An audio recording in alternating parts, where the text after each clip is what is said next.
14 کے قریب گستاخ رسول، یہ آپ بے شک کہیے گا آج ساری تقریر سیاسی ہوئی، جو کسی کے من میں آئے کہے، لیکن میں کیا کروں، میرا دل اگر کوئی چیر کے دیکھے تو درد کے آنسو نکل رہے ہیں۔ ظالموں، اتنے ظلم کی بات ہے، اتنی زیادتی کی بات ہے کہ یہاں ضیاء الحق کے زمانے میں جس شخص پر گستاخی کا مقدمہ بنا تھا وہ ابھی بھی جیل پہ ہے، اسے پھانسی نہیں ہوئی۔ ضیاء الحق کے زمانے میں ثابت ہو گیا تھا کہ گستاخ رسول ہے، اسے ابھی پھانسی نہیں ہوئی، اور اس شخص کا تم نے بتایا بھی نہیں کہ کل پھانسی ہو جائے گی، اس کا تم نے ذکر ہی نہیں کیا کہ کل پھانسی ہوگی، اس لیے کہ تمہارا جو ہے وہ یورپ جس کے تم ٹکڑوں پہ پلتے ہو، کہاں لے کے جاؤ گے اتنے پیسے؟ قبر میں تو تمہیں بچائیں گے، ما اغنى مالہ وما کسب، یہ مال تمہارے کام ہے نہیں۔ اور میں مسجد میں نہیں کہہ رہا، میں نے چوک میں اس دن جس دن ہم نے انجمن تاجران کے، میں نے چوک میں کھڑے ہو کے کہا تھا کہ میاں صاحب باقی آپ کے گناہ بخشے جائیں گے، یہ گناہ معاف ہونے والا نہیں ہے، یاد رکھیں۔ اور پھر کہتے ہیں جی نبی پاک نے تو اپنے دشمنوں کو معاف کیا تھا، مولوی، نبی پاک نے معاف کیا، کسی صحابی نے معاف نہیں کیا۔ کس نے معاف کیا ہے؟ ٹھیک ہے، جاؤ نبی پاک سے معافی لے لو، امت کو معاف کرنے کا حق، یہ شرعی مسئلہ ہے بھائی۔ میری کو بندہ بے ادبی کرتا ہے تو معاف کو چوتھا آدمی کر سکتا ہے؟ بولے نا، بے ادبی معافی وہی دے گا جس کی بے ادبی ہوئی ہے۔ نبی پاک صلی اللہ علیہ وسلم نے اپنے بے ادب کو معاف کیا ہے، حضرت ابو بکر نے معاف نہیں کیا، حضرت عمر نے معاف، حضرت عثمان غنی نے معاف، ان لوگوں نے معاف نہیں کیا۔ گستاخ رسول، اور یہ مسئلہ نازک ہے۔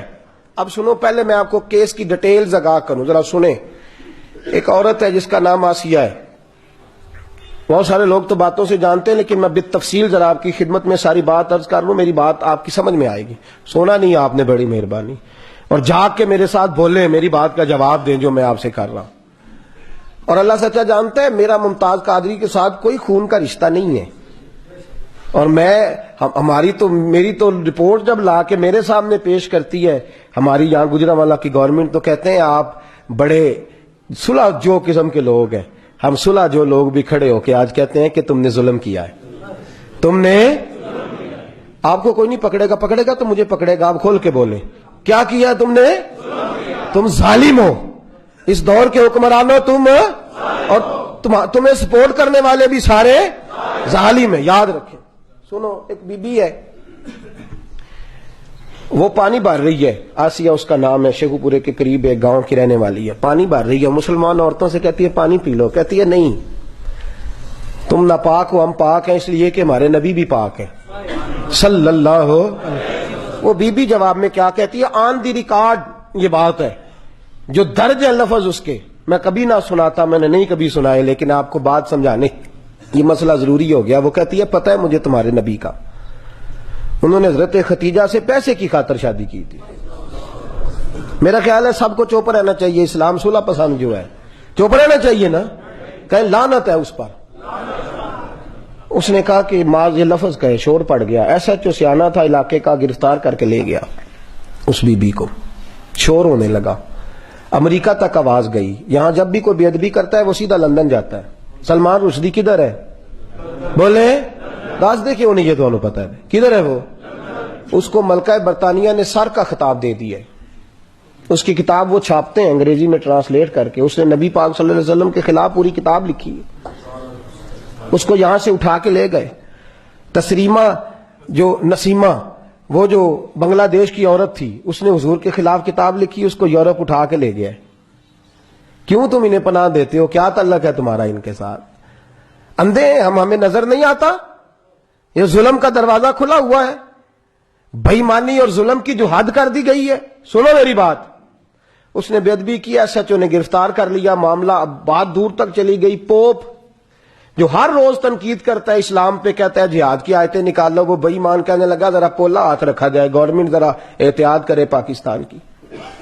باز گئی سنائی دینے لگی، سب کی ٹانگیں کانپنے لگی، امریکہ بہادر ناراض ہو جائے گا۔ اب ایک بڑا دیانتدار ایس پی سید محمد امین شاہ بخاری اس کا نام ہے، شیخو پورے کا نام یاد رہے گا۔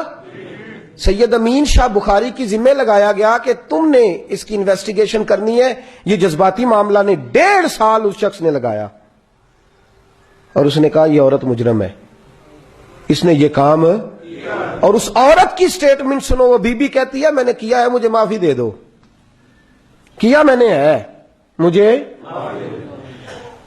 وہ ایس ایچ او کہتا ہے کیا ہے, ایس پی صاحب کہتے ہیں, سیشن جج صاحب کہتے ہیں, انہوں نے اس کو سزائے موت کا حکم بھی سنا دیا ہے. اس نے یہ گستاخی. اور شرعی مسئلہ یہ ہے کہ بندے معافی دے سکتے بھی, نبی پاک علیہ السلام کے بے ادب کو امت معافی, حکم بھی یہی ہے. ٹھیک ہو گیا جی معاملہ, اس کو سزا کا حکم ہو گیا. اب چونکہ وہاں تک دروازے کھٹک رہے تھے, ہمیشہ یہ ہوتا ہے کہ جب کوئی بے ادبی کرتا ہے تو اسے اٹھا کے لے جاتے ہیں. تو ایک شخص جس نے ہندو عورت سے شادی کی ہوئی تھی, سور کا گوشت پسند کرتا تھا اور روز مذاق اڑاتا تھا اسلام کا, وہ بال بچوں سمیت پہنچ گیا تھانے میں. اس نے جا کے اس بی بی کو ساتھ بٹھایا, کہنے لگا جج باقی جتنی انویسٹیگیشن ہوئی ہے وہ غلط ہے, میں نے اس سے پوچھ لیا یہ بی بی بے قصور ہے. وہ ظالم, شرم کر, جو انویسٹیگیشن کرنے والے افیسر ہیں وہ کہتے ہیں مجرم ہے, پورا گاؤں کہتا ہے کہ مجرم ہے, جج کہتا ہے یہ, اور بی بی خود کہتی ہے کہ میں نے یہ کام, مجھے معافی دے دو. تو کہتا ہے کو نہیں کیا. پھر وہ باہر نکلتا ہے, اور باہر نکل کے کہتا ہے میں نے صدر صاحب سے بات کر لی ہے, میں نے صدر صاحب سے بات. یہ سنے آپ نے یہ لفظ کہ نہیں سنے ہوئے؟ بولے نا, ہاتھ کھڑا کریں جس نے سنے ہوئے. کہتا ہے میں نے صدر سے بات, باہر والے بھی ساڈے نال ہی ہو, مینوں تسی بھی دس دیو, نال ہی روے آجے. میں نے صدر صاحب سے بات, اور اس کو معافی ملے گی نہیں. کہتا ہے معافی مل گئی سمجھو. ٹھیک ہو گیا جی, یہ ہوا سارا کچھ. اب اگلی بات سن لیں جو آپ کے علم میں نہیں ہوگی. یہ روز اینکر بیٹھتے ہیں نا ٹی وی پہ, ایک وچ ماڑا مولوی سد کے باندھے نے تے دو واہ یات عورتاں باندھے نے. کدی کو بے حیا کو بھی جتیا ہے؟ بولے. تو جب آپ بے حیا بیبیاں سامنے بٹھا دیں گے تو وہاں مولوی صاحب کیا کریں گے؟ پھر ثابت کرنا یہ چاہتے ہیں کہ مولوی زیادتی کر رہے ہیں, یہ ثابت کرنا چاہ رہے ہیں. ان کو پتہ ہی کوئی نہیں. کوئی سیاںا بندہ بٹھاؤ تمہیں پتہ چلے. تم تو اس بیچارے کو بٹھاتے ہو جس کا تمہیں پتہ ہے کہ بول ہی نہیں سکتا. اس کو تم نے چند سکے دیے ہیں, وہ بیچارہ آ گیا درویش آدمی, اور تم نے من مانی دو بیبیاں. نبی پاک نے فرمایا فَإِذَا فَاتَكَ الْيَوْمَ فَافْعَلْ مَا شِئْتَ, جب کوئی بے حیا ہو جائے تو پھر اس کو آزادی ہو جاتی, پھر اس کو